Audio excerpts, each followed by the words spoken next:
Hermano, buenos días. Dios le bendiga en el nombre de nuestro Señor Jesucristo. El día de hoy quería compartirles una porción de la palabra, ¿no? La cual habla bastante de la relación del hijo de rey con otros hijos de rey, se podría decir, ¿no? Que tiene que ser mantenida por medio de la oración, hermanos. ¿Ok? Y nos vamos al texto de Mateo capítulo 7 del 1 al 5.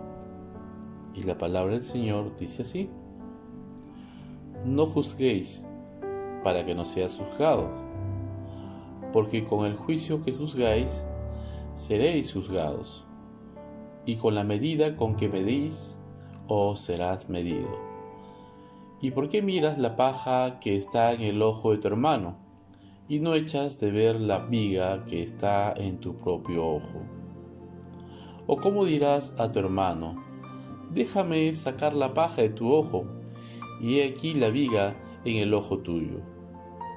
Hipócrita, saca primero la viga de tu propio ojo, y entonces verás bien para sacar la paja del ojo de tu hermano. Amén. Vamos a orar. Señor Jesús, bendito Dios, te doy gracias primeramente, Señor, por darnos un día más de vida, Señor, bendito Padre. Gracias, Señor, porque permites, Señor, el día de hoy ver tus maravillas, Señor, al abrir nuestros ojos, Señor, ver y contemplar la naturaleza que tú has creado, Señor, bendito Dios. Gracias, Señor, porque tú eres bueno, porque nos das un día más, Señor, lleno de oportunidades, de retos, de reconocer, Señor, que tú eres el Todopoderoso, Señor, bendito Dios. Gracias, Señor, y permite, Señor, el día de hoy que tu palabra sea escuchada, meditada, Señor, redarguida, Señor, bendito Dios, conforme a tu palabra, Señor. Gracias, Señor Jesús. Amén. Amén, hermanos. Bien, quería explicarles con referencia, ¿no?, al texto de Mateo, y habla pues que en aquel entonces Jesús comienza a hablar de este versículo: que no juzguéis para que no seas juzgados, porque con el juicio con que juzguéis seréis juzgados, y con la medida con que medís os serás medido. Eso habla los dos primeros versículos. Para ello, hermano, deberíamos definir qué significa juzgar, ¿no? Juzgar se puede interpretar como decidir, o se puede interpretar como distinguir, como condenar, como vengar, o también como maldecir.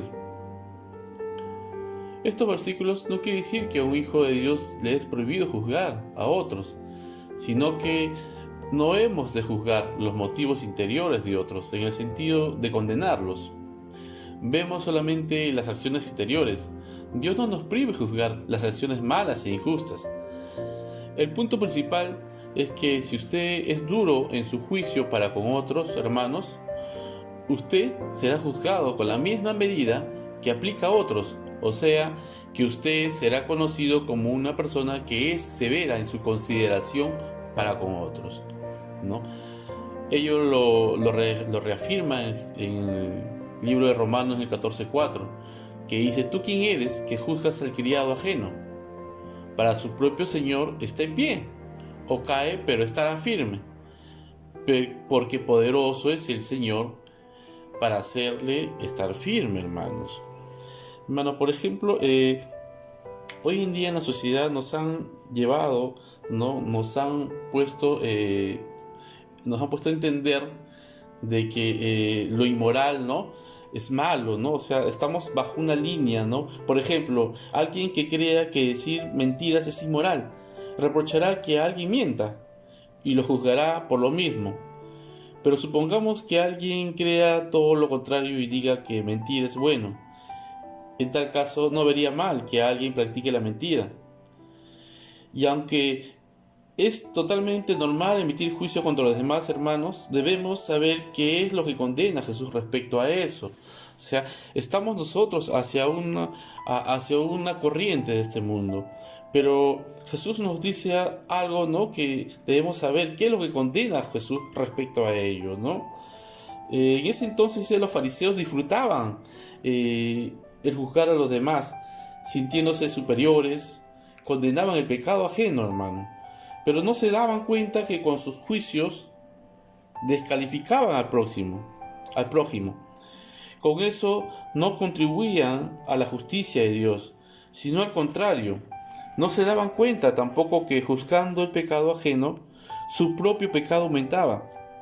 No se trata, hermanos, por tanto, de no emitir nunca juicio, pero para hacerlo debemos examinarnos de no estar en peores condiciones, ¿no? Y eso es lo que pasaba en ese entonces, eso es lo que pasaba en aquel entonces, y por eso Jesús hablaba estas palabras, ¿no? Que nosotros debemos primero examinarnos de no estar en peores condiciones que ellos, ¿no? Entonces, eso es lo que nos hace entender. Y en Mateo continuamente en el versículo 3 dice: ¿y por qué miras la paja que está en el ojo de tu hermano y no echas de ver la viga que está en tu propio ojo? ¿O cómo dirás a tu hermano: déjame sacar la paja de tu ojo, y aquí la viga en el ojo tuyo? Y es por eso que decía: hipócrita, saca primero la viga de tu propio ojo, y entonces verás bien para sacar la paja del ojo de tu hermano. Ok, y en esa parte, hermanos, diferencia de la viga y la paja, ¿no? Cuando hablamos de la viga, habla de ese tronco, un tronco grande, ¿no?, de árbol, ¿no?, que podemos hacerlo entender como el espíritu de crítica y prejuicio. Más bien la paja, digamos, como la astilla, ¿no?, un pedazo de serrín. Pero sin embargo, nosotros que tenemos la viga, ¿no?, criticamos, ¿no?, de ese pedazo de serrín o de astilla, ¿no?, cuando empezamos a tomar el espíritu de crítica y prejuicio, ¿no? En Mateo 7:20 habla de ello, ¿no?, y que dice que así que por sus frutos lo conocerás, hermano, ¿no?, del inmoral. Entonces, ante ello, hermanos, Dios no nos ha llamado a juzgar, Dios no nos ha llamado a criticar, ¿no? Si nosotros no vemos la parte interior, dice que no hemos de juzgar, ¿no?, los motivos interiores de otros en el sentido de condenarlos. Vemos solamente las acciones externas, hermano. Dios no nos prohíbe juzgar las acciones malas e injustas, ¿no? Pero primero debemos, dice que ayudarlo, hermano. Debemos orar, dice nosotros, que debemos nosotros restaurarlo y levantarlo en vez de criticar. No hemos sido llamados para juzgar a los demás, hermanos. Nosotros no hemos sido llamados para condenarlos hipócritamente, sino para ayudarles y restaurarles en amor, hermanos, con sinceridad. Debemos arrepentirnos si entre nosotros hemos cautivado prácticas erradas. Jesús es nuestro amoroso Maestro y nos recibe siempre y nos ofrece su salvación. Por ello, hermano, antes de criticar, debemos primero estar un alto y decirle al Señor y consultarle al Señor: Señor, ¿eso está bien o está mal? Porque tú eres el Todopoderoso y aquel quien discierne. Hermanos, no sea que caigamos en saco roto.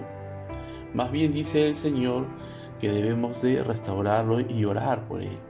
Debemos orar por ellos, hermano. Debemos animar y motivarlo. Así es lo que nos dice el Señor. Y es la relación del hijo del rey con los hijos del rey, o con los otros hijos del rey. Somos hermanos en Cristo, hermanos. Y eso es lo que el día de hoy nos menciona la palabra, de que debemos nosotros primero evaluarnos, debemos nosotros primero orar. Y así es, hermano. Y sigo con los textos que aquellos que mencioné anteriormente, Romanos 3:23, hermanos. En Romanos 3:23 dice que no hay ni un justo. Y nosotros debemos, al contrario, levantarnos y orar. Y si hemos cometido errores, hermanos, llevarlo ante el Señor. Si hemos cometido alguna flagrancia, algún error, hermano, debemos llevarlo ante el Señor. Y el Señor limpiará todas esas cosas. He aquí, son nuevas hechas las cosas, dice el Señor. Amén, hermanos. Y si vemos a un hermano que está mal, debemos restaurarlo.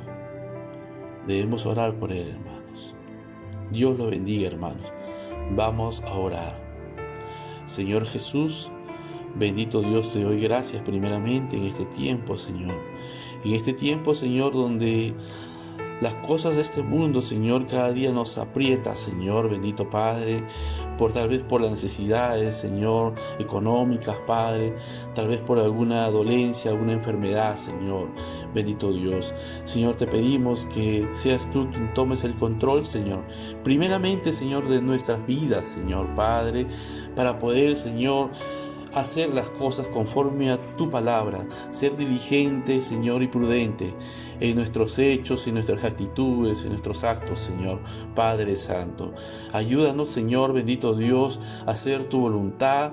Ayúdanos, Señor Jesús, a hacer lo que tú nos demandas, Señor, bendito Dios, y llevar más bien a aquellas personas, Señor, al mensaje, Señor, de salvación, Padre Santo, a la cruz, Padre, que tú ofrendaste tu vida, Señor, en la cruz del Calvario por todos nosotros, Señor, porque, Señor, todos nosotros estábamos llenos de inmundicia, Señor, Padre, y tú te llevaste nuestros pecados, Señor, Padre Santo. Ayúdanos, Señor, a entender y a recordarlo todos los días de nuestra vida, Señor, mañana, tarde y noche, en cada momento, en cada instante de nuestra vida. Ayúdanos, Señor, a recordar que tú, Señor, te ofrendaste, Señor, por nosotros en la cruz del Calvario, Señor, para salvación, Señor, Padre Santo. Gracias, Señor, por este tiempo. Gracias, Señor, por hacernos entender de que no debemos de juzgar a los demás, más bien restaurarlo y levantarlo, animarlo, Señor, Padre Santo. Muchas gracias, Señor, porque tú eres bueno, Señor, y que para siempre es tu misericordia, Señor. Gracias, Señor Jesús. Amén. Amén, hermanos. Dios los bendiga.